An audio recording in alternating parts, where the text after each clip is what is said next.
नमस्कार। धर्म की जय हो, अधर्म का नाश हो, प्राणियों में सद्भाव हो और विश्व का कल्याण हो। हम लोग अपनी महाभारत की श्रृंखला में हैं, तो जो नियम है उसका पालन करते हुए नारायणं नमस्कृत्य नरं चैव नरोत्तमं देवीं सरस्वतीं व्यासं ततो जयम उदीरयेत्।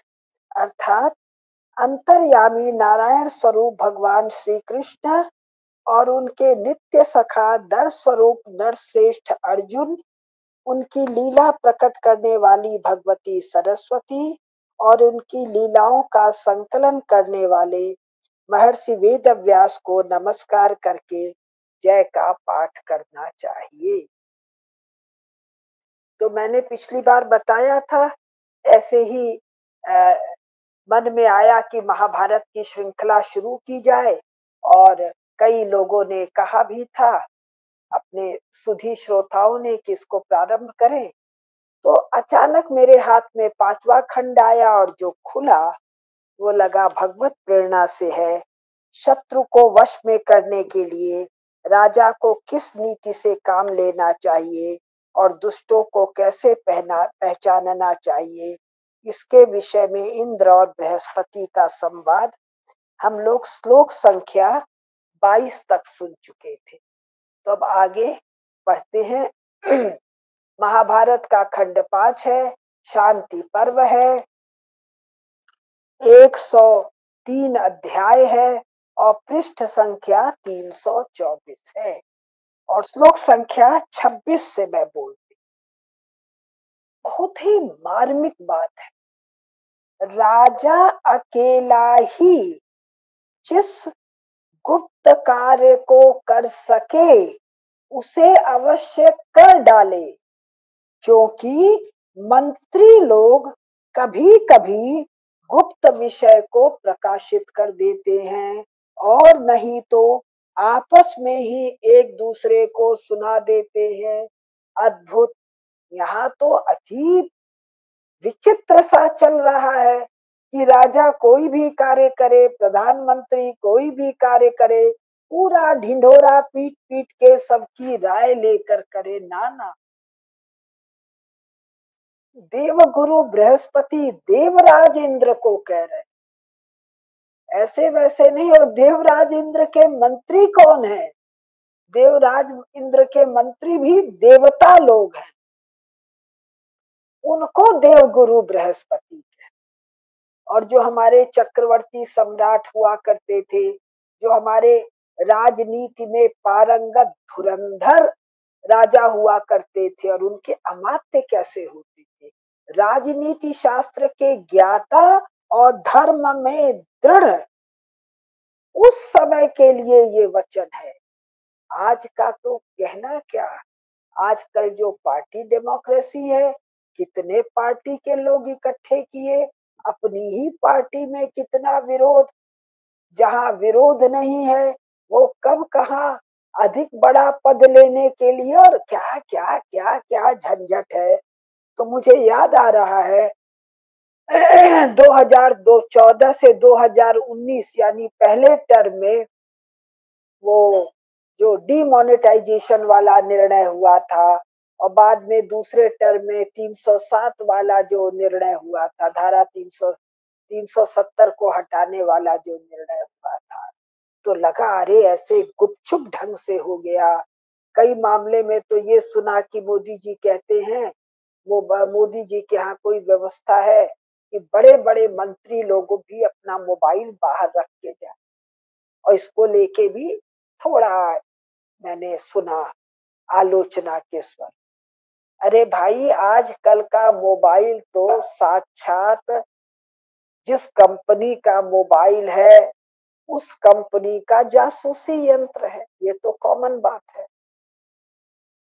और यहाँ तो देवराज इंद्र कह रहे हैं, राजा अकेला ही जिस गुप्त कार्य को कर सके कर डाले, क्योंकि मंत्री लोग कभी कभी गुप्त विषय को प्रकाशित कर देते हैं। जो कार्य अकेले करना असंभव हो जाए उसी के लिए दूसरों के साथ बैठकर विचार विमर्श करे। किसके साथ? एक से काम हो जाए तो एक के साथ, दो की आवश्यकता हो दो, पांच की आवश्यकता हो पांच। ये नहीं कि हर बार पचासों को न्योत के बतिया के तब काम किया जाए। यदि शत्रु दूरस्थ होने के कारण दृष्टिगोचर न हो तो उस पर ब्रह्म दंड का प्रयोग करें। अब ये ब्रह्म दंड तो देवताओं वाली बात हो रही है, तो उसका मैं वर्णन नहीं कर सकती हूँ। और यदि शत्रु निकटवर्ती होने के कारण दृष्टिगोचर है तो उस पर चतुरंगणी सेना भेजकर आक्रमण करे। आज की भाषा में अपनी अल्प बुद्धि से मैं भाष्य कर रही हूँ कि यदि शत्रु दूर है तो कोई गोपनीय ढंग से उसको ठोक ठाक दे, पास में है और वश में है तो सेना के द्वारा, पुलिस के द्वारा, ईडी के द्वारा, सीबीआई के द्वारा ठोक दे।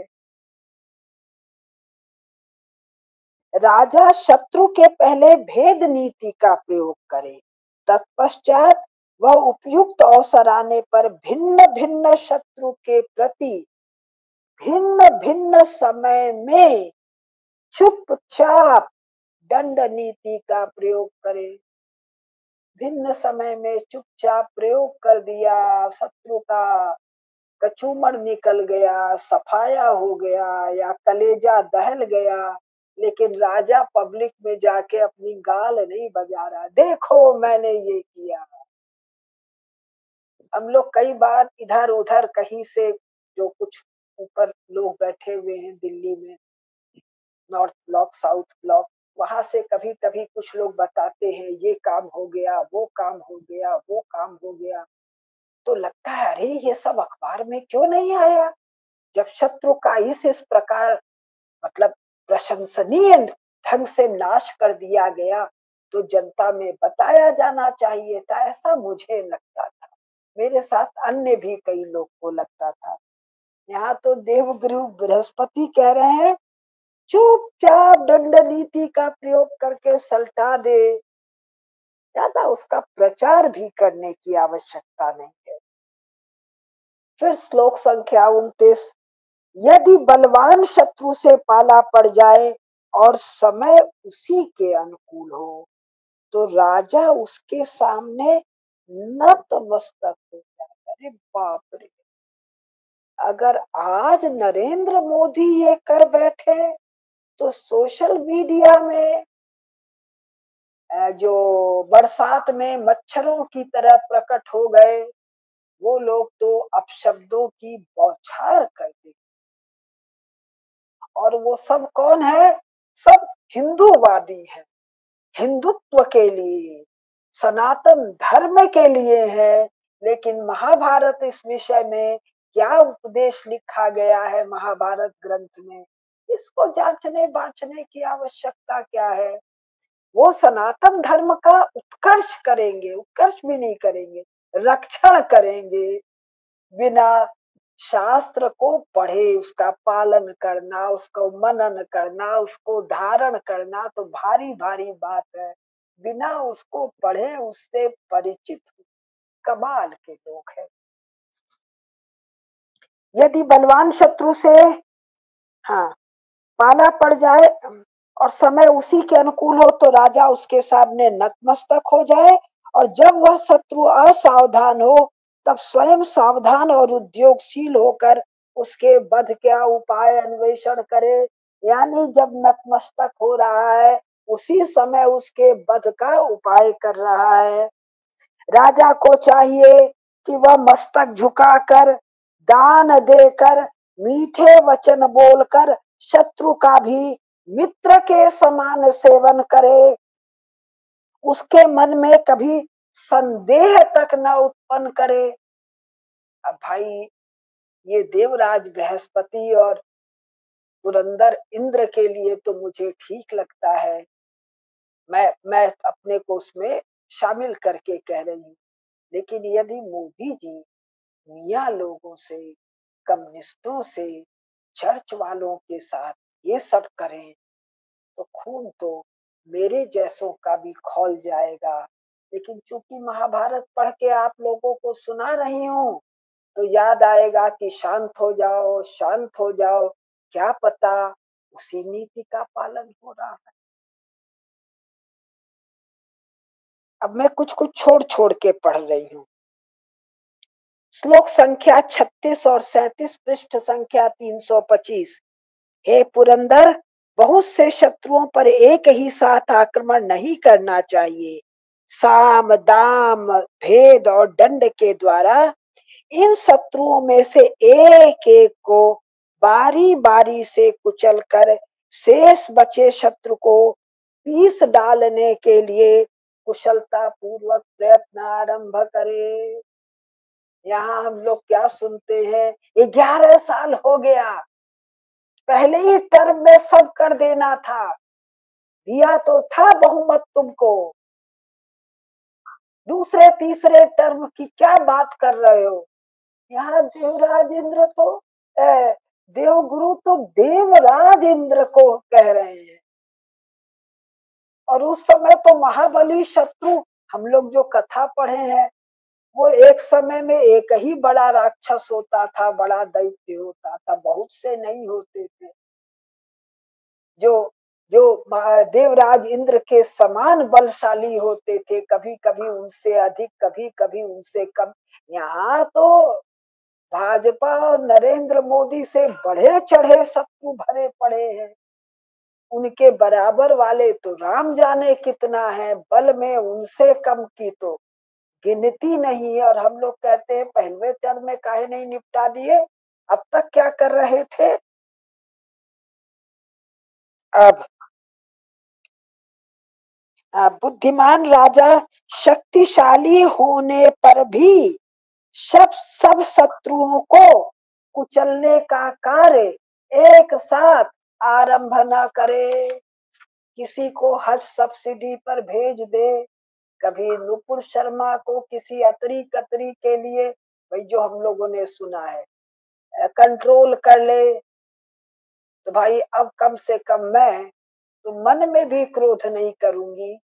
पब्लिक डोमेन में तो सामान्यतः संयम का मैंने परिचय दिया है।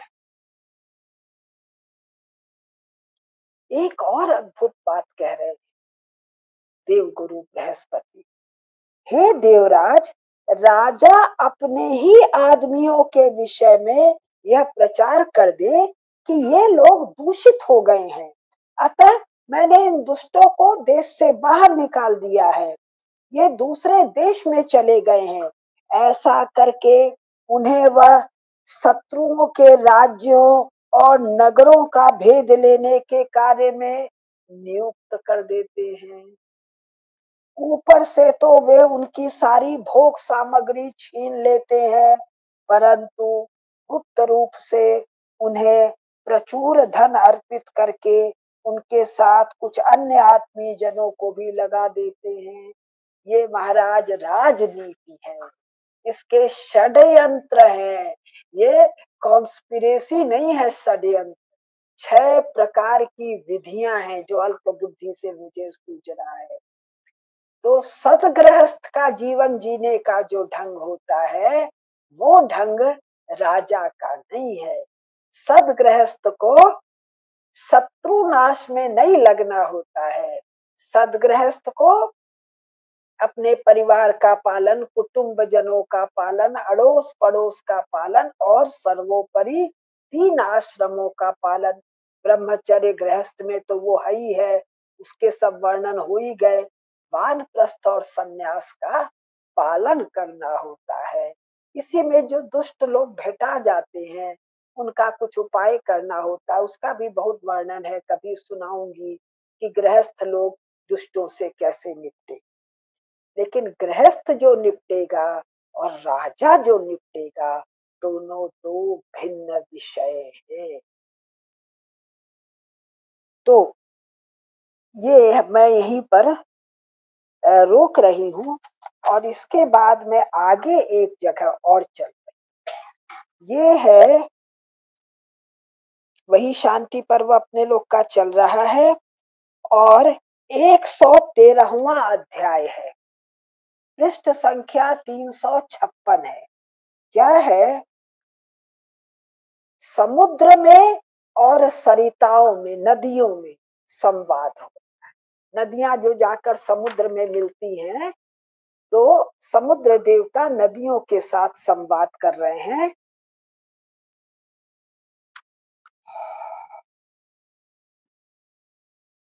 हे युधिष्ठिर पूछ रहे हैं भीष्म जी से, हे भरत श्रेष्ठ, राजा एक दुर्लभ राज्य को पाकर भी सेना और खजाना आदि साधनों से रहित हो, तो सभी दृष्टियों से अत्यंत बढ़े चढ़े हुए शत्रु के सामने कैसे टिक सकता है? शत्रु तो बढ़ा चढ़ा हो और राजा कमजोर हो, तो अभी शत्रु को हराना तो संभव नहीं है, लेकिन टिकना तो पड़ेगा। तो कैसे टिक सकता है? तो पितामह भीष्म कहते हैं, हे भारत, इस विषय में विज्ञ पुरुष सरिताओं तथा समुद्र के संवाद रूप एक प्राचीन उपाख्यान का दृष्टांत दिया करते हैं। अब उसमें एक प्रश्न है, समुद्र देव पूछ रहे हैं कि भाई तुम लोग में जब बड़ा बाढ़ वगैरह आता है तो बड़े बड़े पेड़ वेड़ और पता नहीं क्या क्या उखाड़ के अपने साथ तुम लोग बहा कर ले आती हो, लेकिन मैं देखता हूँ कि तुम्हारी धारा के वेग में बेत कभी नहीं आता है, तो ये क्या मामला है? तो गंगा जी उत्तर देती है, श्लोक संख्या 9, 8 में छोड़ रही हूँ। बेत नदी के वेग को आते देखकर झुक जाता है, पर दूसरे वृक्ष ऐसा नहीं करते। अतः वह सरिताओं का वेग शांत होने पर पुनः अपने ही स्थान में स्थित हो जाता है। कौन? बेत। प्रसंग क्या है? राजा यदि बल से हीन हो, कम हो, अल्प हो, शत्रु बड़ा बलशाली हो, वेग में हो, तो बेत की भांति झुक जाओ। बेत समय को पहचानता है। कथा किसकी हो रही है? भीष्म पितामह महाभारत के 18 दिन के युद्ध को जीते हुए सम्राट युधिष्ठिर को ये कथा सुना रहे हैं। वेद समय को पहचानता है, उसके अनुसार बर्ताव करना जानता है, सदा अपने वश में रहता है, कभी उद्दंडता नहीं दिखाता और अनुकूल बना रहता है। इसीलिए उसे स्थान छोड़कर हमारे साथ आपके पास नहीं आना पड़ता है, गंगा जी के साथ समुद्र में नहीं आना पड़ता है। अब एक और प्रसंग तुरंत उसके बाद है, ये है अध्याय 114वां, पृष्ठ संख्या 358। इसको पढ़े तो मुझे एकदम कौंध गया। ये जब तीसरा टर्म हुआ है 2024 में, 2024 और अब तो 25 चल रहा है, पार्लियामेंट में राहुल गांधी, अखिलेश और वो अयोध्या का जो सांसद है और बहुत से मियाँ सांसद, कम्युनिस्ट सांसद, वो स्टालिन वाला सांसद, सब इतनी अभद्र भाषा का, इतना उद्दंड आचरण हारे हुए ये दल के रूप में इंडी अलायंस बनकर आए थे। इंडी अलायंस में अपने को इंडिया कह रहे थे कि हम जीतेंगे, तीसरा टर्म इनका होने नहीं देंगे, और ये विरोध पक्ष में बैठे हैं, यानी हारा हुआ पक्ष है। ये जिस उद्दंडता को करते थे, अभद्रता को करते थे, अशालीनता को करते थे, कि हम सुनने वालों का खून खौल जाता था और लगता था मोदी जी इन पर कठोर प्रहार क्यों नहीं करते हैं, बड़ा मन अकुलाता था। आपस में बात करते थे, बहुत सज्जनता भी दुर्गुण हो जाती है। आज आप लोगों को सुनाने के लिए जब इसको पढ़ा तो माथा एकदम ठनक गया। तो हम शालीन लोगों का व्यवहार भिन्न होगा और राजकाज भिन्न होता है। सुनिए 114वां अध्याय, पृष्ठ संख्या 358। दुष्ट मनुष्य द्वारा की हुई निंदा को सह लेने से लाभ। ये तो भैया बहुत विचित्र बात है। मन में आता है इसको तो किस प्रकार दंडित करें, लेकिन राजा के लिए विधान क्या है। युधिष्ठिर ने पूछा, हे शत्रुधमन भारत यानी पितामह भीष्म, यदि कोई ढीठ, मूर्ख, मधुर या तीखे शब्दों में भरी सभा के बीच किसी विद्वान पुरुष की निंदा करने लगे तो वह उसके साथ कैसे बर्ताव करे। भीष्म कह रहे हैं, हे भूपाल सुनो, इस विषय में सदा से जैसी बात कही जाती है उसे बता रहा हूं। महाभारत से हम क्या सीख रहे हैं। मैं अपने मन से, अपनी बुद्धि से, इतनी सी बुद्धि हमारी आपकी, महात्मा भीष्म तो गंगा पुत्र है, इच्छा मृत्यु का वरदान है, भगवान श्री कृष्ण नारायण उनका आदर करते हैं। ऐसे भीष्म भी अपने मन से नहीं कह रहे, क्या कह रहे हैं, सुनो, इस विषय में सदा से, हजारों साल से, लाखों साल से, करोड़ों साल से भरत भूमि में विद्वान जो बात कही जाती है विद्वानों के द्वारा, उसे मैं बता रहा हूं। यहाँ तो सब अपनी भी ये चिंती भर की खोपड़ी से बताते हैं, मैं ओरिजिनल बता रहा हूँ। ये भी मूर्खों का एक विशेष लक्षण है। विशुद्ध चित्त वाला पुरुष इस जगत में सदा ही मूर्ख मनुष्य के कठोर वचनों को सहन करता है। भीष्म पितामह ये नहीं कह रहे हैं कि मैं कह रहा हूं युधिष्ठिर तुम सहन कर लो, ये नहीं। सदा से श्रेष्ठ लोग जो बता रहे हैं, विद्वान लोग, जो निंदा करने वाले पुरुष के ऊपर क्रोध नहीं करता वह उसके पुण्य को प्राप्त कर लेता है। ध्यान दीजिए, बार बार राजधर्म का उपदेश हो रहा है। जो लोग विराट महत कार्य कर रहे हैं, राजन्य वर्ग ना हो, राजकीय कार्य में ना हो, लेकिन बड़ा कार्य कर रहे हैं, वो तो इससे कुछ सीख सकते हैं। जो निंदा करने वाले पुरुष के ऊपर क्रोध नहीं करता वह उसके पुण्य को प्राप्त कर लेता है। वह सहनशील मनुष्य अपना सारा पाप उस क्रोधी पुरुष पर ही धो डालता है। अरे बाबा रे, हे सोशल मीडिया पर बकबक करने वालों, ढीठ और मूर्ख मनुष्य, महाराज युधिष्ठिर के शब्दों में तुम मेरे नरेंद्र की निंदा करते में और ऐसे ही श्रेष्ठ राजपुरुषों की निंदा करने में अपना जो कुछ संचित पुण्य है वो धो रहे हो। 11 साल से तो उन लोगों को उत्तर देते हुए मैंने नहीं देखा, तो वो अपना पाप तुम पर धो दे रहे हैं, तुम ही उनके पाप का मैल ले जाओगे।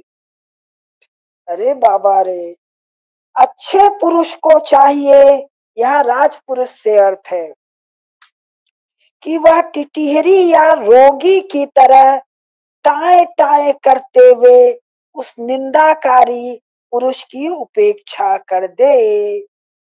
इससे वह सब लोगों के द्वेष का पात्र बन जाएगा, यानी सब उसको दुराएंगे और उसके सारे सत्कर्म निष्फल हो जाएंगे। अरे बाप रे,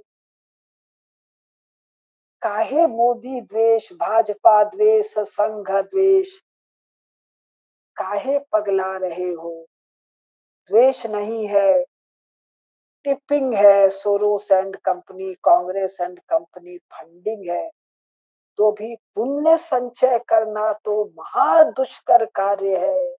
उस पुण्य का नाश काहे कर रहे हो? अगर तुम कहते हो हम सनातनी हैं, हमें सनातन धर्म में श्रद्धा है, हम सनातन धर्म के का सेवन करते हैं, उसके उन्नयन उत्कर्ष के लिए हम कार्य कर रहे हैं, तो पहला काम है पुण्य का संचय, पाप को क्षय करना। तुम तो ठीक उल्टा काम कर रहे हो भाई। तो हमारे सुनने वाले श्रोता लोग भी सावधान, यदि होना चाहे तो। ना होना चाहे तो सब वचन हो ही रहा है। वह मूर्ख, वह मूर्ख भीष्म पितामह कर रहे हैं, तो उस पाप कर्म के द्वारा सदा अपनी प्रशंसा करते हुए कहता है, क्या कहता है कि मैंने तो अमुक सम्मानित पुरुष को भरी सभा में ऐसी ऐसी बातें सुनाई कि वह लज्जा से गड़ गया, उसका मुख सूख गया, वह अधमरा सा हो गया।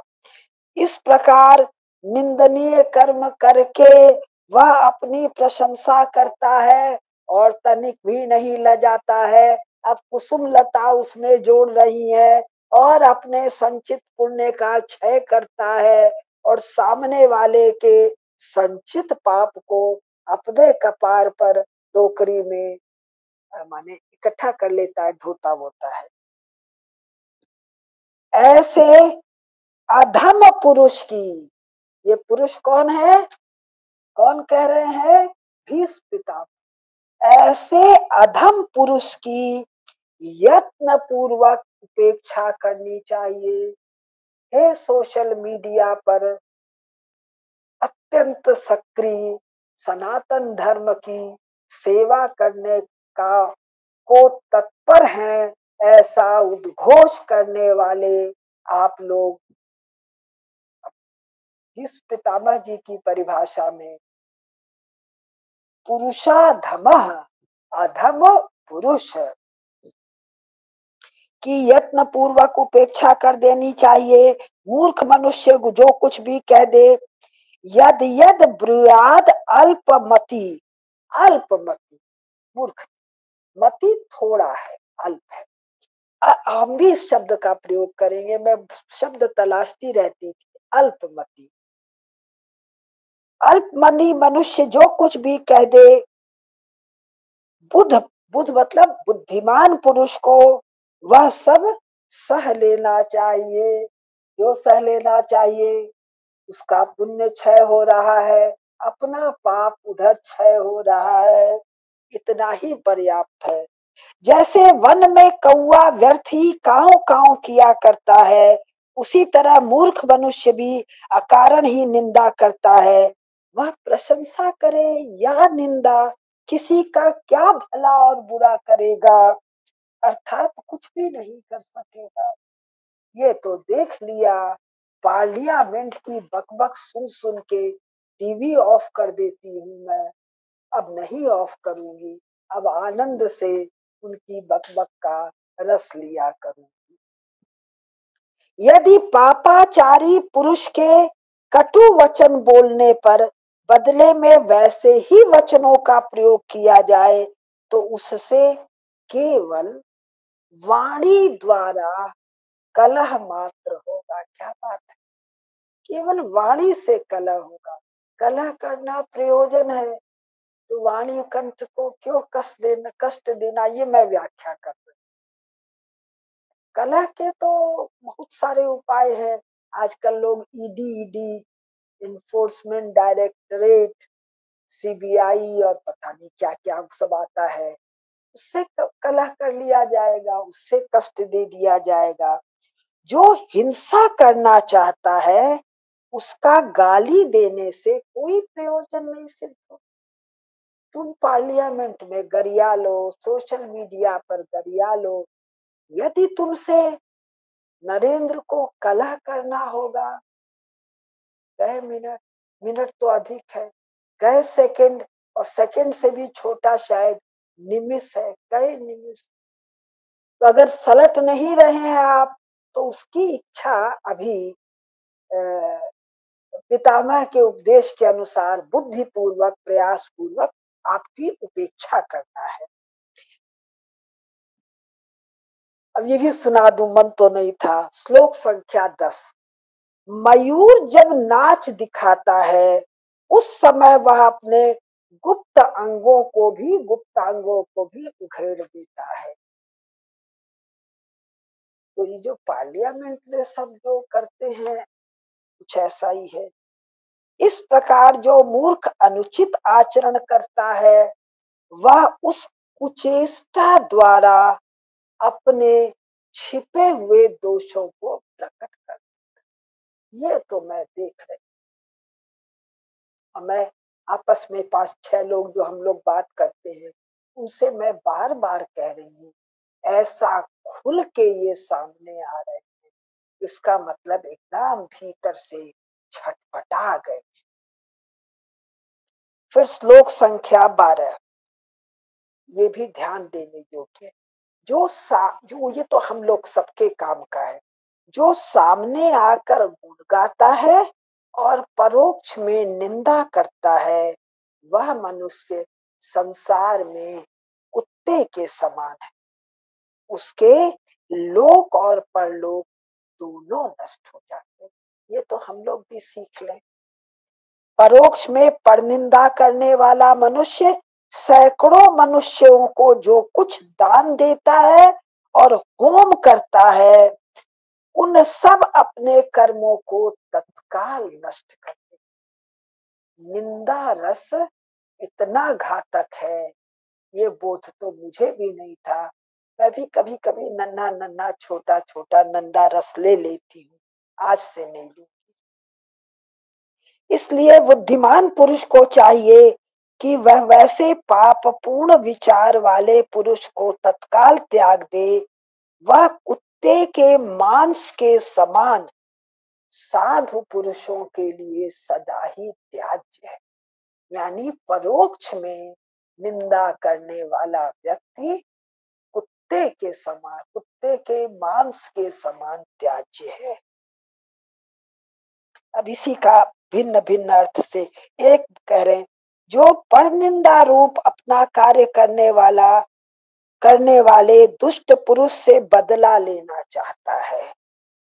माने ऐसों से बदला लेने की भी इच्छा नहीं करनी चाहिए। वह राख में लौटने वाले मूर्ख गधे के समान, अरे बाबा अरे बाबा, केवल दुख में निमग्न होता है। यानी किससे हम क्लेश करें और किससे हम कलह करें, यह भी विचार।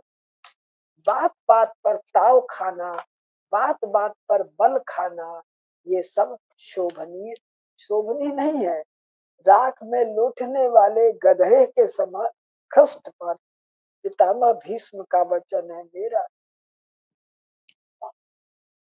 फिर श्लोक संख्या 17, बस एक दो और पढ़ के बंद करती हूँ। जो सदा लोगों की निंदा में ही तत्पर रहता है, वह मनुष्य के शरीर में रहने वाला भेड़िया है।